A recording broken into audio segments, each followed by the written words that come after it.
Dear sisters and brothers, pranams to you all. 30th April celebration, Pujya Babuji Maharaj's birth anniversary is coming closer.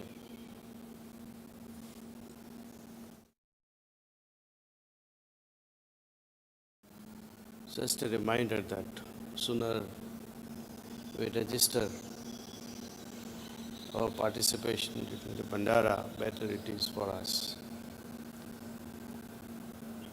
Lots of people have registered so far, and we might have to break this celebration into two batches. So, and that will depend on how far we register in next 2 weeks. And after that we will decide whether to have two batches or not.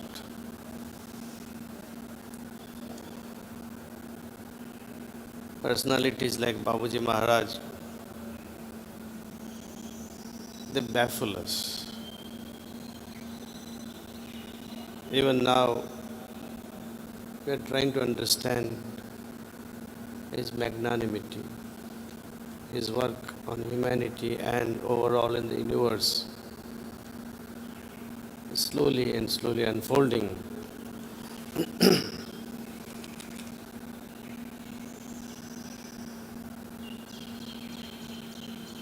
We have to really dive deeper in understanding him.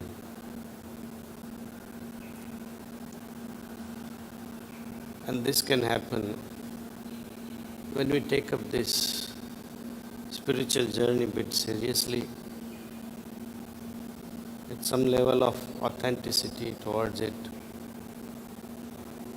and remaining restless until we arrive at certain stage with which Babuji can say, yes, now we can fly together, we can swim together.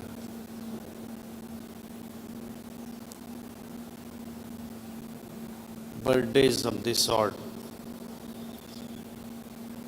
we have seen time and over again and again that the entire atmosphere vibrates differently. We are taken to a different level of spiritual awareness. So let's begin to prepare ourselves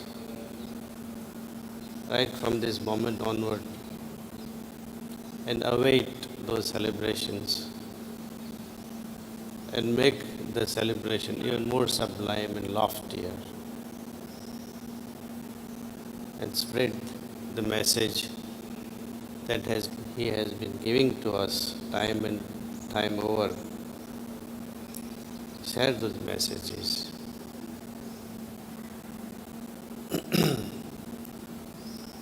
So in essence, please register yourself, and even if you are not able to participate physically at this location, you will have a link, virtual link, so that you can participate from wherever you are. In either case, our preparation is the must. Thank you.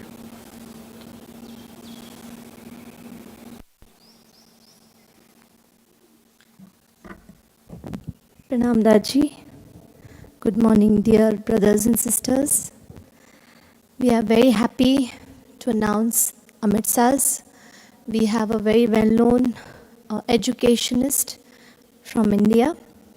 We have Dr. Anil Sahasrabudhe sir, the chairman of All India Council for Technical Education. Whenever a student or a child goes for admissions in any college, any school, the first question what every parent will ask the school authorities is whether your school or college is approved by government, whether it is approved by AICT, whether it is approved by UGC. So sir belongs to that fraternity. They are the regulating body for all the Indian colleges which comes under purview of engineering, architecture, management, hotel management, arts, commerce, science. Everything comes under AICT, and Dr. Anil sir is the chairman of AICTE.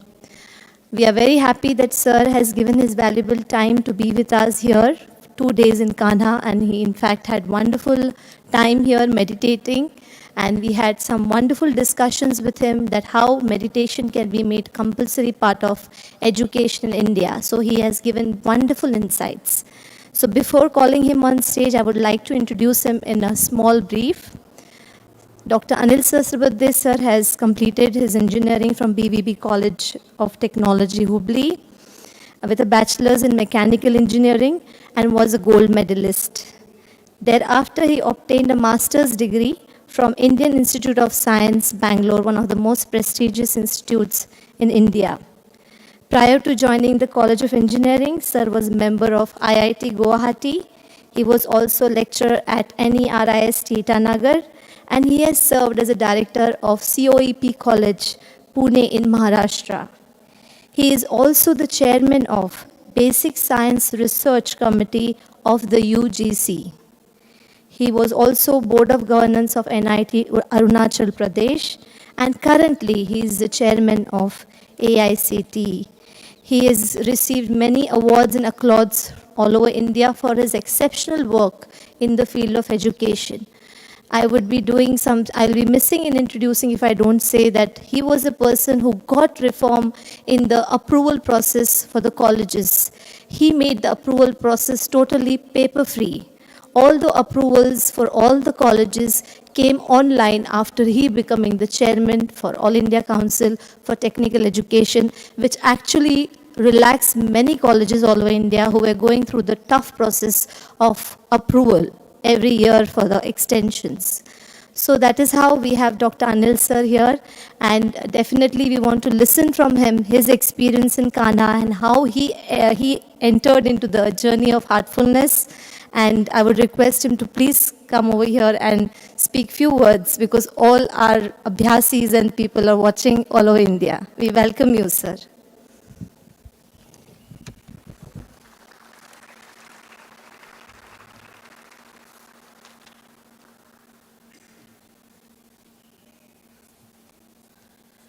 Respected Daji, brothers and sisters who are there here in this marvelous location.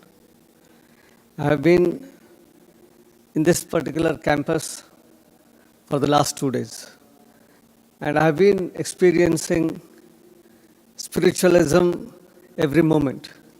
The whole weather is full of spirituality. When you walk around, it is not just a clean campus, a green campus, but a spiritual campus where energy is emanating, which is being received by all of you and me jointly at this juncture.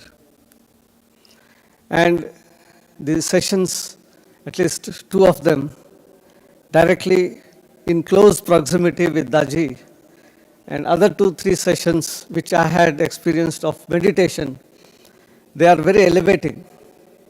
And I'm sure all of you must be experiencing the same thing all the time.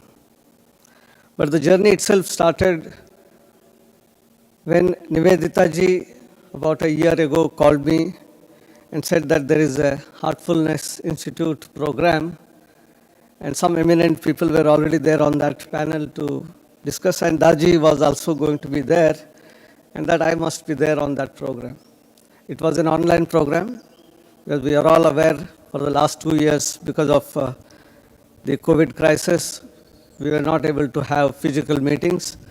So in an online mode, I had the first interaction, first glimpse of what Heartfulness Institute, Heartfulness Campus is all about, what Dajiji is doing, the great work for the humanity from the portals of what we say internet. But then onwards, Nivedita ji was after me that I must visit this particular campus here, Kanha campus. And the word itself is so beautiful. And I was tempted, but somehow for everything the time has to come. so it got delayed by a couple of months. There was a program which was being organized at some point. Again, something else happened. So finally, I was very lucky to be here for the last 2 days. And when Nivedita ji was saying that I have given my valuable time, in fact, Raji ji has given valuable time to me as well as all of us. So we are blessed on this count. And in the last 2 days, while going around the campus, I saw several excellent works that are happening. Maybe there are lots of species of plants which are getting extinct. Daji himself is from pharmaceutical background, but also has strong connect with farms, the agriculture as well. The farm and the pharmacy, they go together hand in hand. And Daji ji has seen to it that by motivating people here, that he is in a position to recreate some of those species which are almost getting extinct. And that's how, whether it is the cell culture lab, high level of technology being utilized, and then down to earth, planting them, making them survive, giving value-based education, a wonderful school which we moved around. The children there must be enjoying while learning. The new education policy very often talks about this particular phraseology, that children should not get burdened. They should not get stressed when they go to schools. They must feel that every moment they are enjoying and learning. And I found a glimpse of that, although the school was not on because it was a holiday. The principal and some of the teachers took me around, and I saw whether it is artwork, whether it is craft work, whether it is the nature of classes, the computer lab. Everywhere that system was very visible, that had there been children, how they would have been looking at. And even before that, in the morning, in the guest house, we had an exemplary way of blindfolded, knowing about not only written material, but also about various things like solving of the Rubik cube. This is amazing. That means the 5 external sensory organs which we have, we all see, we all hear, we all taste, we all have the sense of touch, the smell. But there is something beyond that which is intrinsic to the soul and which can communicate, which can see, which can do everything that we do with the external organs, is a thing which many of us did not believe in the past. But when there are practical examples before you, some children of the age of 10, 12, 13 can perform such acts, then we get back into our roots, our ancestral wisdom from the Vedas and Upanishads, where these things were given, and how do we recreate them? How do we make the society happy society? How do we create heartfulness, happiness all around? And that's what every moment I was able to see, sir. So I had a wonderful experience being here. And since Nivedita ji said what all AICT is doing or how it can get connected with the Heartfulness Institute, the campus, we had several meetings. I would like to touch upon 1 or 2 things which are directly relevant.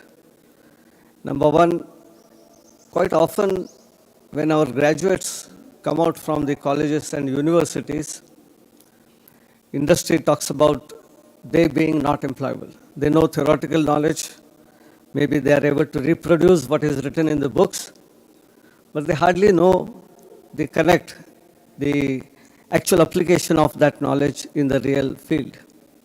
And that was one of those things which was always paining us. Secondly, what was being taught in many of the universities and colleges was not up to date. Something which happened in the 19th century, 20th century, as a history we can learn, but we need to learn what is relevant and what is happening today, and that's where industry will come to help. And so we started off with, number one, revision of the curriculum. Second, whatever is revised, our teachers need to teach that in the classrooms, and therefore faculty development programs called AICT's Training and Learning Academy, Atal Academy, under which several thousands of teachers were being trained in the last 4 years prior to COVID. And COVID gave us challenge as well as an opportunity. We found that in a face-to-face training module or program, we could involve only 50 people, 100 people in one college, university, in a hall, and then train them. But during pandemic, we could open up using Zoom, Microsoft Team, or whether it is Google Meet, or whether it is WebEx. Simultaneously, 200, 300 teachers could be trained. And we could onboard experts or faculty, not just from the neighboring college or universities, but across the globe, from as west as US and Canada to Europe to as far east as Japan, or we have Australia or New Zealand faculty were onboarded. We had industry people onboarded. So faculty training in these emerging areas of technology which were part of the curriculum now, be it artificial intelligence, Internet of Things, machine learning, robotics, 3D printing, blockchain, augmented reality, virtual reality, cyber security. They are all part of the curriculum, but teachers were trained in that. And we are happy that in the pandemic period, in the first year, we trained nearly 1.5 lakh teachers. In the second year, that is ongoing, we have a target of 2 lakh. We have already crossed 1 lakh. So there may be challenges, there may be difficulties which came because of COVID crisis, but when you convert them into opportunities, you can really do pretty well for the entire humanity and the society. Our another very important area where we need to have collaboration between Heartfulness Institute and AICT is the Student Induction Program and Universal Human Values as a course, which is introduced mandatorily for all students in all the technical institutions. What we said is when students come into a college, they do come from different backgrounds. And in fact, one of the roots of that is also from Hyderabad. IIIT Hyderabad Director Dr. Sangal had experimented. Prior to that, IIT Delhi. Prior to that, also some other institutions. We took sum and substance from all of them and made a program called Student Induction Program of 3 weeks duration. I'll again repeat, students come from all variety of backgrounds in the colleges. Some of them from very poor background, some from well-to-do families. Some come from cities, metros, some come from absolutely remote rural areas, tribal areas. Some students in the institute come from English medium, convent educated. Some of them come from Telugu, Tamil, Marathi, Kannada, Bengali. And in the first 1 or 2 days, the start of the classes, we found that students get alienated because some of them from those poor background, those who are from rural tribal areas, those from non-English medium, those who are poor, they somehow get left out, although they are very bright. They have as much a good heart in them, as much capability, capacity, but it is lost because they feel that they are not for this particular education. And some of them from English medium schools will answer to the faculty member when a question is asked in English, and these people think that I'm no good. And some of them lead to further spiral of negativity, and therefore relating each one of them to each other, making them to collaborate with each other was a very fundamental principle which we adopted. We wanted to make all students realize that every student is divine. Like Swami Vivekananda used to often say that each human being is divine. We need to only explore, bring it out. And therefore, a student from rural tribal area or from a non-English medium has so much talent in him, which a city dweller may not be knowing. A person from a very well-to-do background may not be knowing. How you collaborate, learn from each other something which you do not know with each other. That is the spirit which we want to imbibe. Along with that, of course, yoga, meditation, so that we inculcate values. We get excellent speakers to come and speak to students. And those 3 weeks should be such that they gel with each other together. They start owning the campus. And subsequently, we found in such campuses, there is found to be no problem at all. There may be certainly some issue in the hostel, somewhere in the classroom, some light is not burning, water is leaking. Now they will not complain, but they will try to solve the problem. They become problem solvers rather than problem creators.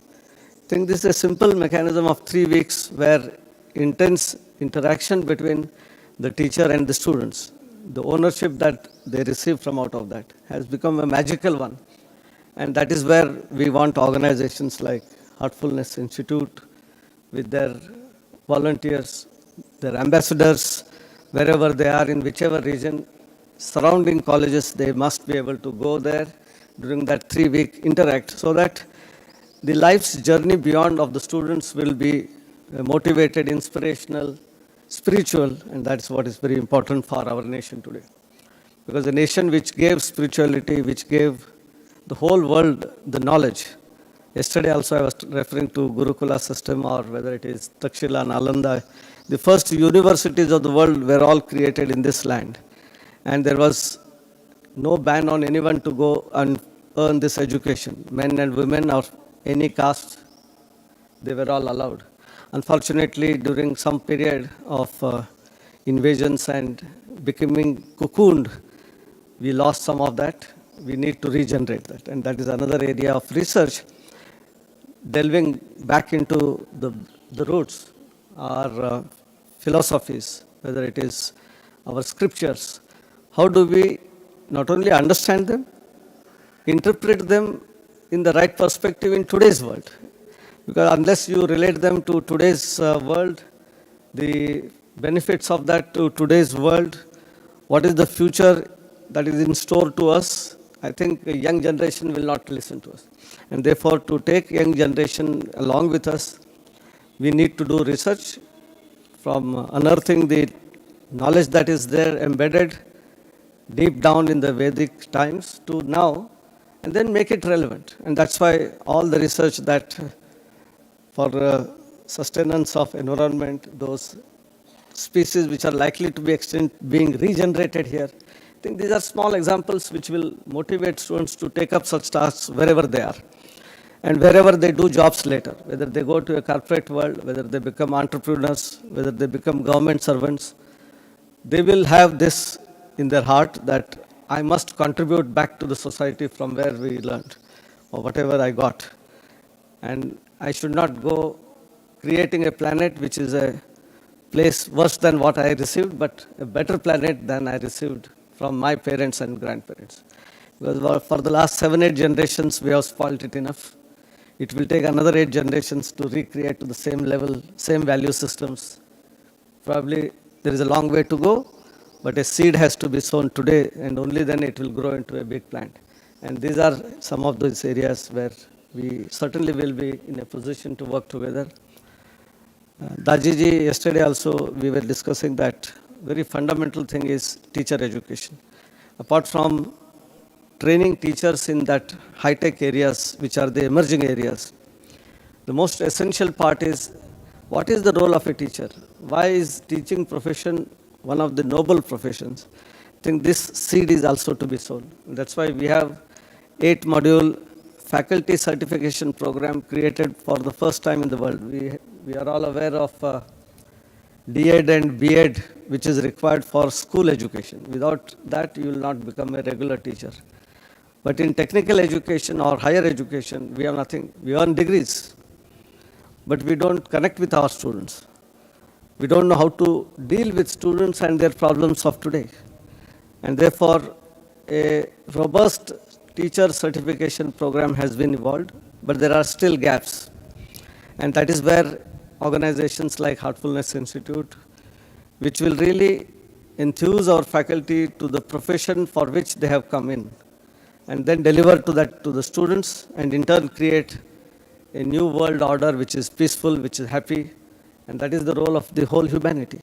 And that is what we expect, and we thank you for providing this opportunity. Your wonderful volunteers and ambassadors have been in touch with me. We have been discussing these issues.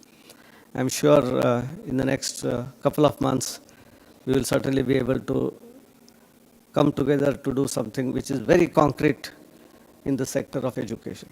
Thank you very much. Namaskar, pranam, sir.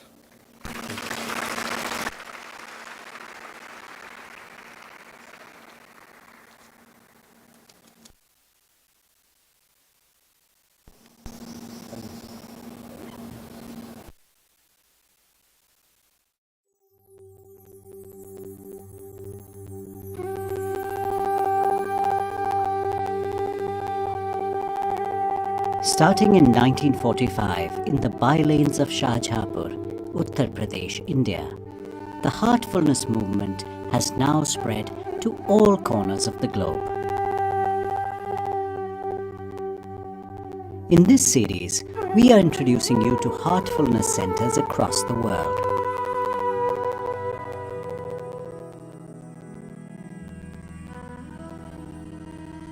Today, we will go to the heart of Western India, to a beautiful city called Pune, about 150 kilometers away from Mumbai.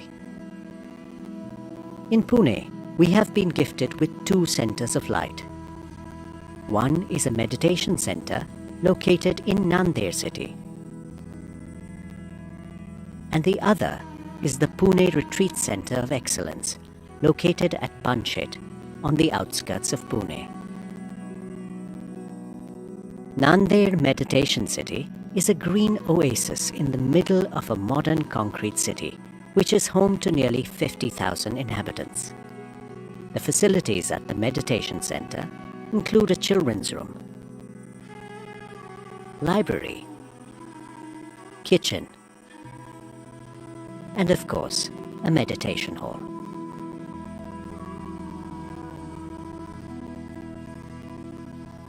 The Pune Retreat Center of Excellence is situated overlooking the reservoir of Khadakwasla Dam.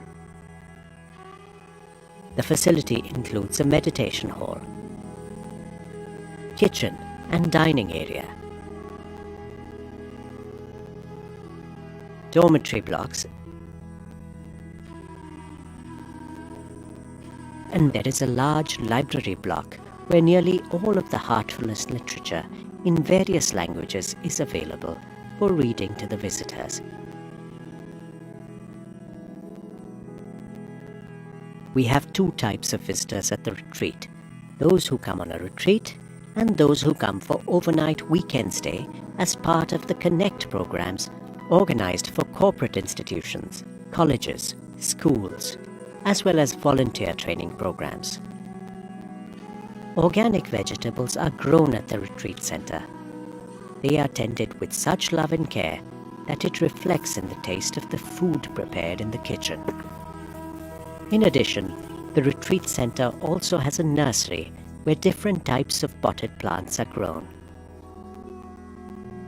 Pune-based doctors from the Heartfulness team regularly visit the retreat center to provide free medical treatment to people in the surrounding villages.